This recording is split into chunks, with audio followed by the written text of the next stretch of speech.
आज सोनम वांगचू जी का 18वां दिन है, वो अनशन फास्ट पे हैं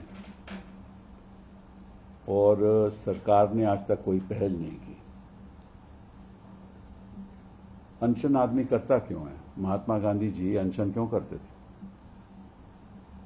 जब जब भी ऐसा लगता था कि सरकार बेइंसाफी के रास्ते पे चल रही है तो निश्चित रूप से विरोध होगा,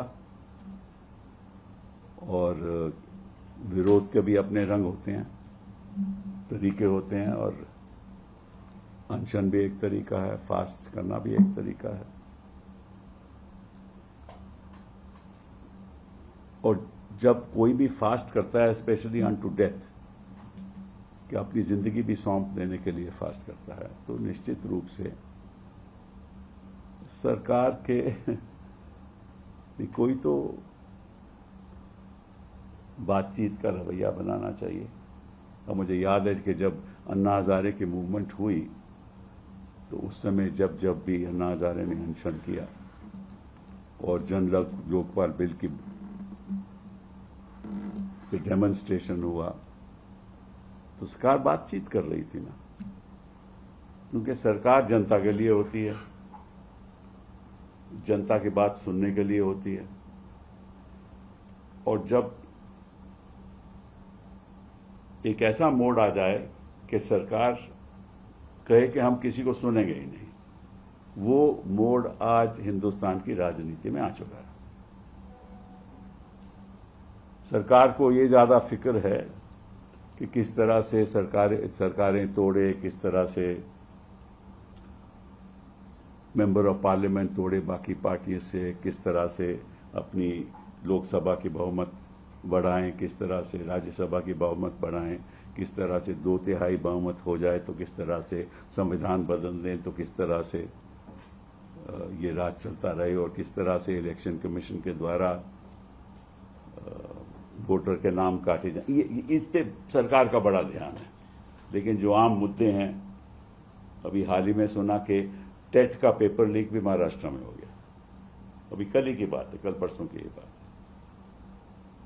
कि रोज के रोज पेपर लीक होते हैं। नीट का पेपर लीक, बाकी का इम्तिहानों का पेपर लीक, नेट, कोई सरकार को कोई फर्क नहीं पड़ता, कोई फर्क नहीं पड़ता। और युवा आज क्यों वहां जुड़े हुए हैं?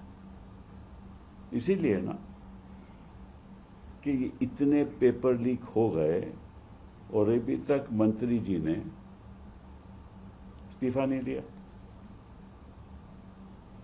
और मैं आज के दिन देश की जनता को यह बताना चाहता हूं कि यह अभी इस्तीफा होगा ही नहीं।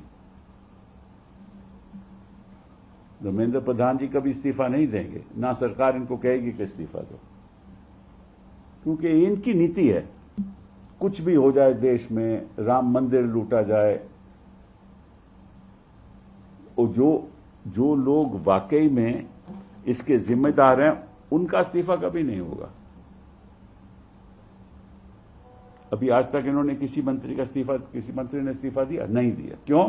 क्योंकि इनकी परवाह नहीं है, जनता से इनको कुछ लेना देना नहीं है। जो सरकार ये तय कर ले कि मुझे जनता से कोई लेना देना नहीं है, मुझे अपनी सत्ता कायम करने का ही लेना देना है, वो सरकार एंटी पब्लिक, एंटी पीपल। इसलिए उस सरकार को कोई हक नहीं कि वो सरकार आज के दिन भी इस देश में बनी रहे। अब प्रॉब्लम क्या है? प्रॉब्लम है कि इस देश में आज के दिन ईडी की वजह से, सीबीआई की वजह से, इनकम टैक्स की वजह से, स्टेट पुलिस की वजह से, झूठे केस बनाने की वजह से सिविल सोसाइटी बाहर नहीं आती, डरते हैं लोग। आवाज नहीं कोई उठाना चाहता, डरते हैं लोग। सो वे भय से सरकार चला रहे हैं। तो मैं आज अपील करना चाहता हूं सोनम वांगचुक जी को कि आप अनशन तो कर रहे हो और हम आपके साथ हैं, लेकिन जो सरकार आपको सुनने नहीं वाली, अपनी जान क्यों दोगे आप? क्योंकि अभी तो हमने कई और बैटल्स लड़नी है, अभी तो संघर्ष कई मुद्दों पे करना है और आपकी जरूरत है, ऐसे लोगों की जरूरत है जो लोकप्रिय हैं, जिनसे जनता उनके प्रति इस नजरिए से देखती है कि ऐसे ही लोग हिंदुस्तान में होने चाहिए जो अपनी जिंदगी को कुर्बान करने के लिए तैयार हैं। तो अभी तो बहुत लड़ाई लड़नी है हम लोगों ने, और इकट्ठा होकर लड़नी है। मैंने गीतांजलि जी को बोला कि उनको जाकर कहें कि इसको आप खत्म कीजिए। ये तो एक छोटा सा मुद्दा है, मतलब कि सारे युवाओं से जुड़ा हुआ मुद्दा, जिनका भविष्य खराब हो चुका है, वो एक ऐसा मुद्दा है जिसके आगे से भी हम उसके पक्ष में हम बात करेंगे, लेकिन वो तो कई मुद्दों में से एक मुद्दा है ना, कई मुद्दों से एक मुद्दा है ना, बड़ा मुद्दा है, छोटा मुद्दा नहीं है, लेकिन कई मुद्दों में से एक मुद्दा है। और सबसे खतरनाक मुद्दा इस देश के सामने जो खड़ा हुआ है वो है कि किस तरह से 2/3 इनको बहुत मिलके हिंदुस्तान का ढांचा ही बदल दो। वो तो बहुत बड़ी लड़ाई होगी, उसमें सब जनता भी शामिल होगी, हम भी शामिल होंगे, सड़कों पे उतरना पड़ेगा और अपने सहयोगी दलों को बताना पड़ेगा कि इनका लक्ष्य क्या है, इनका मोटिव क्या है, ये चाहते क्या हैं। ये नहीं चाहते कि आने वाले वर्षों में सोनम वांगचुक जैसे लोग अनशन पे बैठ भी पाएंगे नहीं, जैसे बाकी ऐसे देशों में होता है। लोकतंत्र का ढांचा ही खत्म कर दो। अंग्रेज भी ऐसा नहीं करते थे। मुझे याद है कि जब महात्मा गांधी जी फास्ट में जाते थे तब भी अंग्रेज ऐसा नहीं करते थे। इनफैक्ट उनका जो अनशन होता था वहां इंग्लैंड की कैबिनेट में उसकी डिसीजन होती थी। वो चाहते थे कि किसी तरीके से कोई समझौता हो जाए। क्यों? क्योंकि वो भी सेंसिटिव थे कि जनता की जी मांग क्या है, उस पर वो भी सेंसिटिव थे। ये सरकार तो है ही नहीं, इनको तो यही मालूम है कि 7 और 1 8 होता है और 6 और 2 8 होता है। वो ऐसी बातें ऑस्ट्रेलिया में जाकर करते हैं। उसका क्या लेना देना हिंदुस्तान से कि किसी का जन्मदिन 7 और 1 8 और हिंदुस्तान की रिपब्लिक 6 और 2 8, 2 और 6 8। ये इसका क्या लेना देना है किसी से भी?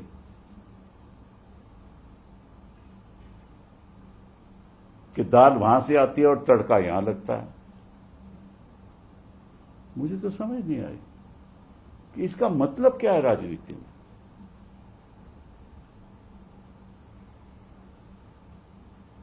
तड़का तो आप आज के दिन संविधान का हो रहा है, ऐसा तड़का कि संविधान ही खत्म कर दो। इस सोच के साथ ये लोग चलते हैं। तो आप कुर्बानी क्यों देते हो ऐसे लोगों के, जब आपको मालूम है? और मुझे याद है जब पूना पैक्ट हुआ था और महात्मा गांधी जी ने फास्ट किया था, आपको मालूम है पूना पैक्ट क्यों हुआ? क्योंकि अंग्रेजों ने चाहा कि भाई जो दलितों की कंस्टिट्यूएंसी है केवल दलित की लड़े, सेपरेट कंस्टिट्यूएंसी हो। उन्होंने फास्ट ऑन टू डेथ किया। फिर सरकार के साथ पैक्ट हुआ, पूना पैक्ट कहते हैं। क्यों? क्योंकि वो सरकार, मतलब कि अंग्रेजों की सरकार, निकम्मी सरकार, एक्सप्लॉयटेटिव सरकार, वो भी बात सुनती थी जनता की। मतलब कि उससे भी बदतर है।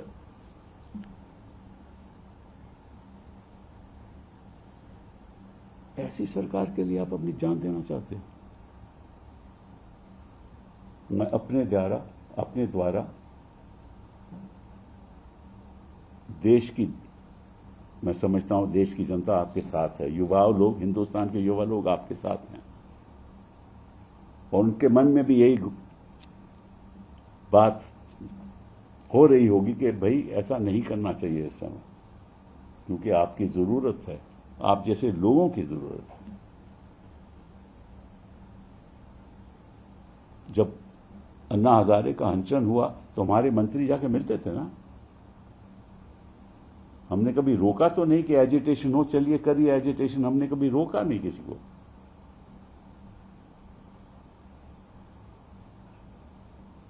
बाबा रामदेव जैसे लोगों के साथ हमने बातचीत की, हमें मालूम था कि इसके पीछे आरएसएस है, ये सारा फ्रॉड हो रहा है, और फ्रॉड तो आपको दिख गया। जन लोकपाल बिल हमने पास कर दिया, कितनी बातें हुई, हमारी सरकार ने कहा चलिए पास करते हैं बिल, उसका नतीजा क्या हुआ? वो तो फ्रॉड था। सोनम वांगचुक का अनशन फ्रॉड नहीं है।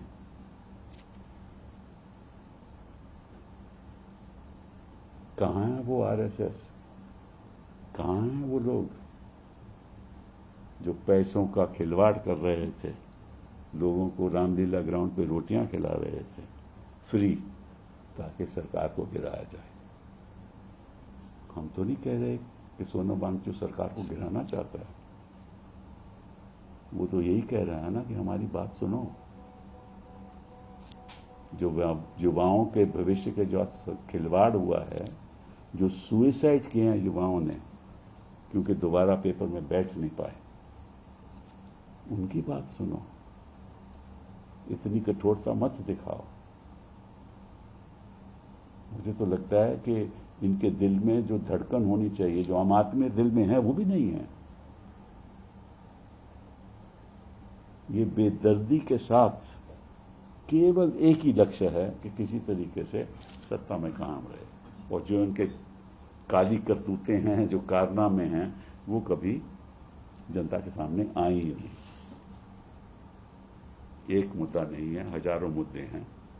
सोनम वांगचुक जी, बड़ा भविष्य में हमें बहुत कुछ इकट्ठा होकर करना है। मैं अपील करता हूं कि आप अपना अनशन छोड़ दीजिए।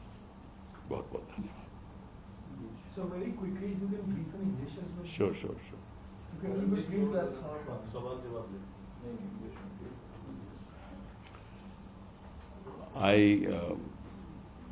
I'm holding this press conference today to convey to Sonam Wangchuk,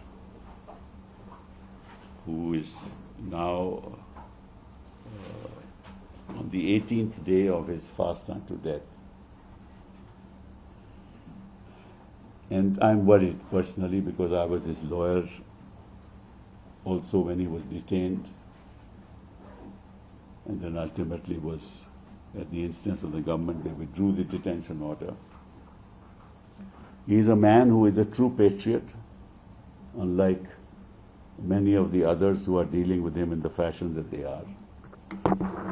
He's a man who loves India, loves Ladakh, loves his country, and he's willing to give his life for the country. That's the kind of patriotism that he has displayed and is displaying. But my request to him is that while your cause is just, that while you stand for the youth of this country who have suffered on account of the paper leaks that happen on a daily basis. Just yesterday or day before yesterday, there was a TET paper leak in Maharashtra. And any number of instances, especially after 2016-17, of the number of paper leaks that have taken place throughout the country. And obviously, there is a conspiracy behind it. That, of course, will be found out if somebody does an inquiry. But this government doesn't believe in all that. This government is far removed from the concerns of people. Far, far removed from the concerns of people. This government is not for the people, of the people, and it is not even by the people in the context of the fact that the manipulation that has taken place in the election process. This government knows that as long as you capture all the institutions, right, as long as there is no accountability, no transparency, the kind of things that this government is doing will never come to light. So they perceive the nation or us as fiefs, as people who are supplicants, not people who have power. Because they threaten people through the powers of the ED, the CBI, income tax, and the state police, and their political power. They use all that to ensure that nobody dissents. If somebody writes something patriotic against the government, criticizes it, you know what happens to him. So therefore, unlike in the Anna movement, when people used to come out on the streets, I remember in Maharashtra, 50,000 people came out on the streets. Thousands of people came on the streets. We didn't prevent it. Because ours was a sensitive government. We realized that there was something that was going on, even though we knew that the RSS was supporting the Anna movement. But we listened to them. Our ministers went there when Anna was on his fast. It was a sensitive government. Now, sensitivity is taken to be weakness. And insensitivity is to be misunderstood as strength. The point is, this government knows that if any person dissents or criticizes, he will be taken to task. The entire youth of this country is with Sonam Wangchuk. Entire youth of the country is with Sonam Wangchuk. Entire youth of the country is with Sonam Wangchuk. But as you know, the middle class in this country is afraid. They don't want their children to go on the streets because something may happen. Their own future is threatened. So because the nature of the country has changed ever since Modi ji came to power in 2014. Have you heard Modi ji talk about the pain, not even in his Mann Ki Baat, the pain that children went through when they had to appear again and again and again and again because of paper leaks? Does he talk about it? Is he concerned? He's more concerned about finding out when somebody's birthday is, and 1 + 7 makes 8, and 2 + 6 makes 8. Is that of any relevance to the future of India, or even to diplomacy? And you get chartered flights to come to your shows. I mean, these are shows, these are events. There's nothing to do with the future of my country. And the media is talking about it. So, a prime minister, a government that is not concerned with the kind of challenges this country is facing, challenges in diplomacy, challenges as far as our economy is concerned, challenges as far as our polity is concerned, our values are concerned. The only thing they are concerned with is to how to get 2/3 majority in parliament. That's all. Break members of parliament. Madan Mitra, ED, family, send a notice. He will change. What will he do? He doesn't want to go to jail. Same thing with others. That is manipulating the whole political process to destroy whatever is left of our democracy. And not bother about people, because people don't matter. People, what do people matter? They are vermins. Communities don't matter. Demolish whatever you want to demolish. Let the court decide. Courts don't matter. Where do people in this country go? And in this context, my request to Sonam Wangchuk is, don't give your life for a government that will never listen to you, because there are many more battles to be fought by us, and by us together, far more serious than the one that you are fighting. So this is very, very serious battle, because it relates to the future of our youth. Not that this is not serious, But there are even as serious battles to be fought, the most serious being the change in the very constitutional structure of my country.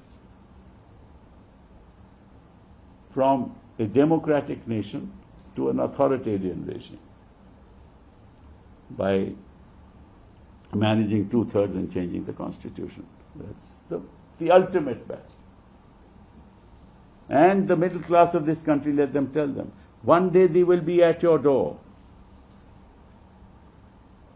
They will be at the door of the journalists, the door of the advocates of this country, at the door of professionals in this country. One day there will be no elections. So those battles have to be fought. Even the imperial power, the British, even they never behaved like this. When Mahatma Gandhi went on fast, there were discussions in British Parliament, in the cabinet, with the viceroys of this country. They wanted some kind of resolution to take place. The best example is the Pune Pact. I don't want to give any details on it. And several other situations, except for the Quit India Fast, when Winston Churchill said, doesn't matter, let him do what he likes. Other than the Quit India Fast, every time the government responded. And what has this government done? As if nothing is happening. As if a man's life doesn't matter. As if not just a man's life, those who committed suicides because of the paper leaks don't matter. When bridges fall down, don't matter. When there are newly made roads by NHAI with potholes, don't matter. The economy is in the doldrums, the inflation is 10%, doesn't matter. Just put 5,000 rupees in somebody's bank account and try and win an election. Bribing people, bribing voters, deleting names. That's what they're interested in. And the arithmetic of birthdays. So please, Sonam Wangchuck, it's my appeal, and I'm sure that I'm speaking on behalf of the youth of this country and the right-thinking people of this country. This is not the time to give up your life. Sir, two questions here. So one video has been going viral where a Delhi police officer is asking CJP workers to remove a chadar-like thing which Mr. Wangchuck is using to protect himself from the heat because that rains him further. Delhi police has asked him to remove that chadar. And sir, second thing, what do you make of a Delhi High Court petition that they want to bring out to ensure forced feeding of Mr. Wangchuck? Well, as far as the removing of the chadar is concerned, you are mentioning it to me, I didn't know about it. But of course, what do you expect the police to act any differently? The police are as insensitive as this government, perhaps more. As we have seen the police behaving with members of several communities of this country, including Dalits and the minorities. And as far as the petition is concerned, I think the High Court, I believe, has said that each life is precious. So at least somebody has recognized that his life is precious, which the government doesn't recognize. If they had recognized, they would have reached out.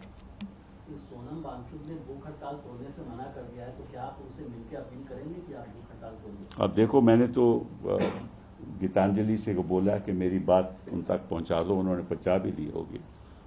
लेकिन देखते हैं, मेरा मानना है कि हाँ persuade कर पाएंगे, पर देखते हैं।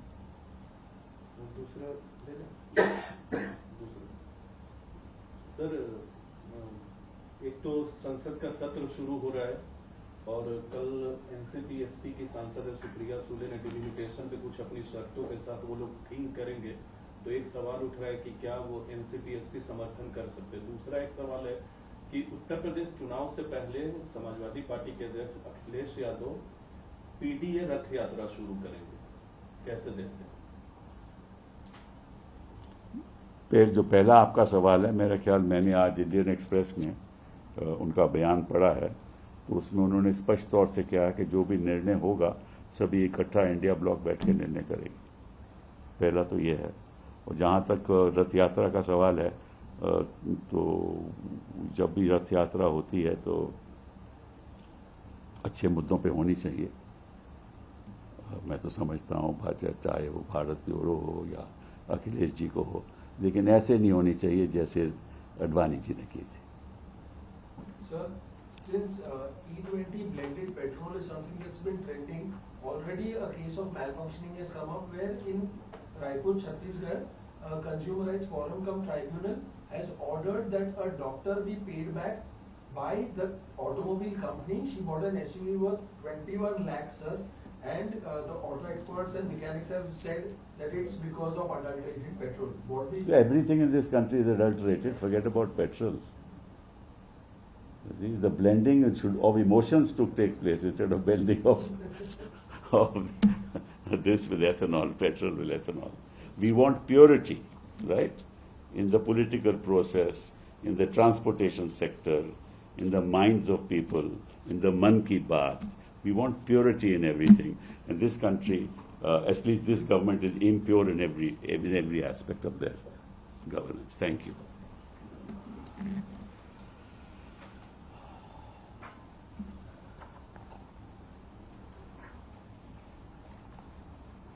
Speaker off kar do. Thank you.